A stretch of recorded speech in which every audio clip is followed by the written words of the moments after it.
The Hawaiian sun shone brightly on the tarmac of Hilo International Airport.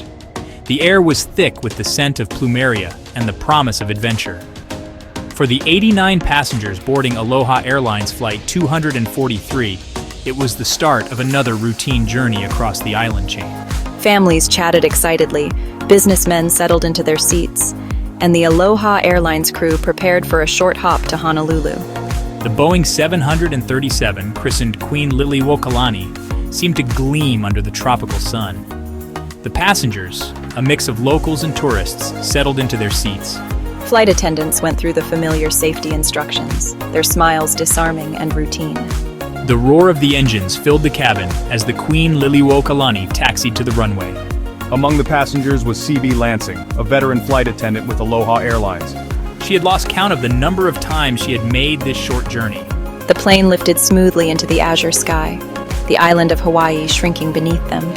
The passengers gazed out the windows, captivated by the panoramic views of the Pacific Ocean and the volcanic peaks in the distance.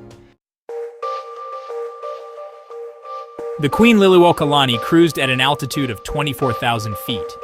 The sky outside the windows was a brilliant blue, the sun casting a warm glow across the cabin.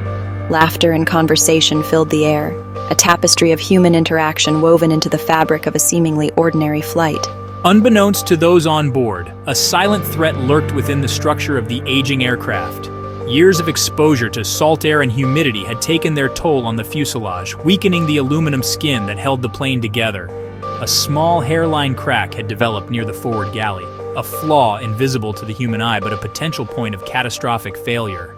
Captain Robert Schornstheimer, a seasoned pilot with thousands of hours of flight experience, sat at the helm. He chatted casually with his first officer, Tompkins, their conversation a testament to the routine nature of the flight. The first indication of trouble came as a dull thud, a sound easily missed amidst the ambient noise of the cabin. Captain Schornstheimer and First Officer Tompkins exchanged a quick glance, a flicker of concern passing between them. They ran through their mental checklists, attributing the minor disturbances to turbulence. At precisely 1:48 p.m., as the plane flew over the island of Molokai, the unthinkable happened. The small, undetectable crack in the fuselage ripped open with a deafening roar. The change in pressure was explosive, a violent decompression that tore a gaping hole in the roof of the aircraft just above the first-class cabin.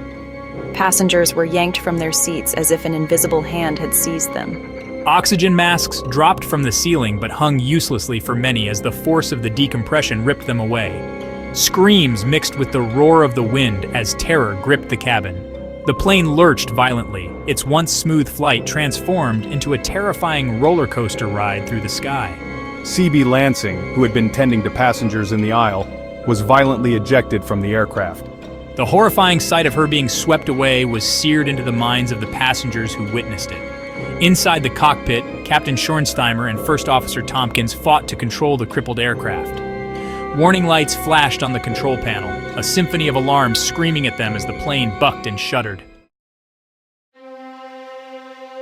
Panic surged through the cabin as passengers grasped the enormity of the situation. The once placid interior was transformed into a scene of chaos and terror. Yet, amidst the pandemonium, acts of incredible courage and compassion began to emerge.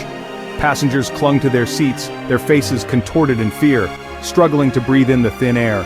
The oxygen masks that remained dangled precariously, a lifeline for some, a cruel reminder of hope for others. The floor of the cabin was littered with debris, a testament to the violence of the decompression. Amidst the chaos, an instinct for survival and a sense of shared humanity took hold. Passengers helped each other secure oxygen masks, sharing the precious air with those who were struggling. Strangers comforted one another, offering words of encouragement and support. Flight attendants, despite their own terror, moved through the aisle, tending to the injured and trying to maintain some semblance of order. Clarabelle Lansing, a passenger and registered nurse, didn't hesitate to put her medical training to use. Her actions, a beacon of hope amidst the despair, helped to calm the nerves of those around her and instilled a sense of purpose in the face of impending doom.